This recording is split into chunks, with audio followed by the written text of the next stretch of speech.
Most people think the fastest way to kill a passion is to turn it into a job. They picture the burnout, the late nights, the moment the thing you love becomes a soul-crushing chore. But what if I told you that's not how it has to work? What if the secret isn't working harder at your hobby, but working smarter with your time and energy? Today, I'm going to show you a precise psychological blueprint to extract real income from your passion without sacrificing the joy that sparked it. By the end of this, you'll see exactly how a hobby that brings in just a few $100s a month can, with the right system, grow into a significant financial asset without ever feeling like a second job. The turning point starts with a shift in mindset. You are not building a frantic side gig. You are building a quiet, efficient asset. Think of it like planting a fruit tree instead of desperately foraging for berries every single day. One requires upfront strategy and patience. The other is pure, exhausting reaction. This is the core conflict every passionate beginner faces: the excitement of possibility versus the fear of corrupting your joy. We chase the instant gratification of a first sale, often at the expense of our long-term sustainability and love for the craft. The goal isn't a one-time cash injection. It's to create a sustainable, repeatable system that earns while you sleep. Let's dismantle that burnout myth right now. Your first, most critical step is the profitability audit. This is where 90% of side hustles fail before they even begin. You must look at your hobby with cold, numerical clarity. Separate the activity you love from the value someone will actually pay for. For example, you might love the meditative process of hand-carving wooden spoons. The market, however, isn't paying for your meditation. It's paying for a beautiful, functional kitchen utensil, a unique gift, or a connection to artisan craft. See the difference? One is about your input, the other is about their perceived outcome. You need to find that intersection point, where your skill delivers a tangible result someone wants. Now, let's attach numbers to make this real.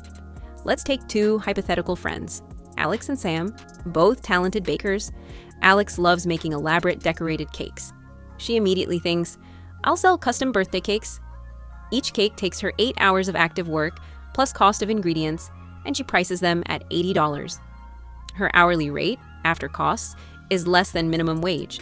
She's soon exhausted, resentful, and ready to quit. Sam, however, conducts an audit. He realizes his real, consistent joy is the science of perfect sourdough. He identifies a specific high-value outcome. Busy professionals want artisan-quality, healthy bread delivered to their door on Saturday morning. He bakes in batches. One 5-hour session produces 20 identical loaves. He sells them for $15 each, grossing $300. After $100 in costs, he nets $200 for 5 hours of work. That's a $40 per hour rate, and he still has his Sundays free. One approach traded time for money linearly. The other built a scalable system. The system is your shield against burnout.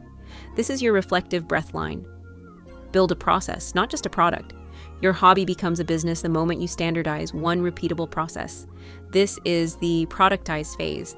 You are not selling your unpredictable, ever-changing creative whims. You are packaging a specific skill into a reliable offering. Think of it like a menu. A great restaurant doesn't cook whatever the chef dreams up each minute. It offers a curated, consistent selection that it can execute flawlessly, time after time. For our baker Sam, his menu has one flagship item, the Saturday sourdough loaf. For a photographer, it might be a 90-minute portrait session with 10 edited images delivered in 1 week. For a knitter, it could be the perfect chunky winter beanie and in 3 color options. This constraint isn't limiting, it's liberating. It frees your mental energy from what should I make and channels it into how do I make this one thing exceptionally well and efficiently. Here's what most beginners miss. Your first price is almost certainly too low. Underpricing is a psychological trap driven by self-doubt and the misconception that hobbies shouldn't be highly valued. It also attracts the most difficult customers and forces you to work more to earn less. The perfect recipe for burnout. Let's use a numerical example that changes everything. Imagine you sell hand-printed t-shirts. You price them at $25, thinking that's fair. After $10 for materials and platform fees, you keep $15 per shirt. To make an extra $500 a month, you need to sell 34 shirts. That's 34 transactions. 34 packages, 34 customer interactions. Now, what if you repositioned? You create a limited premium line of shirts with a unique design story and higher quality fabric. You price them at $65. Your cost is now $20 per shirt, but your profit is $45. To make that same $500, you only need to sell 12 shirts. You've just cut your workload by nearly 2/3 for the same result. Which model is more sustainable? Which protects your passion? This is the power of the premium pivot. It values your time and skill. You are not a factory, you are a creator. And that mindset shift is your greatest financial tool. The fear of pricing yourself out of the market is often just the fear of owning your own expertise. But the data doesn't lie. Higher margins mean fewer sales are needed to hit your goal, granting you more time and creative energy. This is how you build an asset, not a job. The math here is non-negotiable. Let's lock it in with our second scenario. Consider a freelance writer. Scenario A, they take any content mill job at 5 cents a word. A 1,000-word article earns $50 and takes 3 hours. That's about $16 per hour. To make $1,000 a month, they need 20 articles, a grinding 60-hour side hustle month. Scenario B, they niche down into explainer articles for fintech startups. They build a portfolio and charge 25 cents a word. That same 1,000-word article now earns $250. If it still takes 3 hours, that's over $80 per hour. To make that $1,000, they only need to write 4 articles. The income goal is the same. The life impact is radically different. One path leads to exhaustion, the other to empowerment. The final, most overlooked piece is the sustainability schedule. You must ritualize your hustle. This is your guardrail. You do not let this side hustle bleed into every corner of your life. You give it a dedicated, sacred container. This means literally blocking out time on your calendar. Maybe it's Tuesday and Thursday evenings from 7 to 9 p.m. and Sunday morning from 9 to 12. That's it. 5 hours a week. During that time, you are in your creator mode, baking, designing, writing, crafting. Outside of that time, you do not answer client DMs. You do not sketch new ideas on napkins. You do not fret over marketing. You live the rest of your life. This boundary is what prevents the slow creep of resentment. Your hobby turned business gets your focused, high-quality attention during its time, and then it leaves you alone. This protects your passion from becoming a pervasive source of stress. Think of it like a dedicated employee who works specific shifts. You wouldn't call that employee at 2 a.m. Don't do it to yourself. Now, let's project the long-term impact of this systematic approach because small, consistent actions create staggering results. Let's return to our baker Sam with his systematized Saturday sourdough. He works his 5 dedicated hours each week. He nets $200 per week or about $800 a month. He doesn't touch that money for daily coffees or impulse buys. Instead, he follows a simple finance rule. He pays himself a 10% fund bonus from the profits, and the other 90% goes directly into a separate investment account. That's $720 a month invested. Here's where the magic of consistency meets the power of compounding. If Sam invests that $720 monthly into a broad, low-cost index fund, averaging a conservative 7% annual return, what does his hobby asset look like in 5 years? The total contributions would be $43,200. But with compound growth, the account value grows to over $52,000. In 10 years, contributions total $86,400.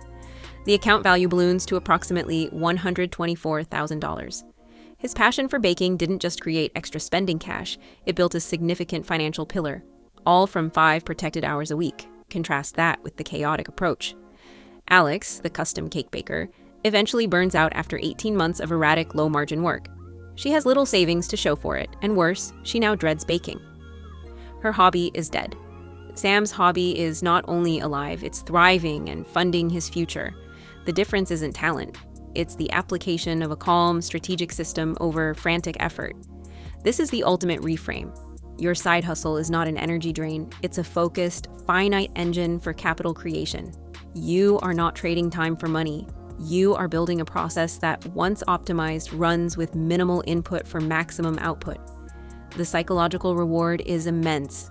You regain a sense of agency over your finances and your time. Every loaf baked, every article written, every product sold is no longer just a task.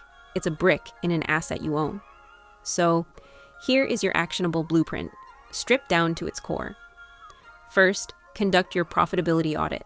Identify the one core, valuable outcome your skill provides. Second, productize that skill into a single, repeatable offering. Third, price for sustainability, using the math of higher margins to reduce your workload. And fourth, implement your non-negotiable sustainability schedule. Guard that time fiercely. This is your repeatable cycle. Start with one product. Master its delivery. Then, and only then, consider a second offering. This disciplined, step-by-step growth is what prevents overwhelm. You are playing the long game. The goal is not a viral, overnight explosion that consumes you. The goal is a slow, steady, and utterly dependable drip of income that compounds, both in your bank account and in your confidence. Remember, the richest reward isn't just the extra money at the end of the month. It's the profound shift in how you see yourself. You are no longer just someone with a hobby. You are a creator, a strategist, an entrepreneur. You have taken something you love and forged it into a tool for building the life you want, on your own terms. You have learned to work with your psychology, not against it. You've built a bridge between passion and practicality. That is a skill that pays dividends far beyond any single sale. It's the quiet confidence of knowing you can create value from your own unique abilities, sustainably and smartly. So start small, protect your joy, and let the system do the heavy lifting. Your passion is not a liability to be managed, but an asset waiting to be built. The single best financial decision you can make right now? Invest in your financial education. Hit subscribe to get our next breakdown, and turn on notifications so you don't miss out, because the system only works if you apply it consistently. I'll see you in the next one.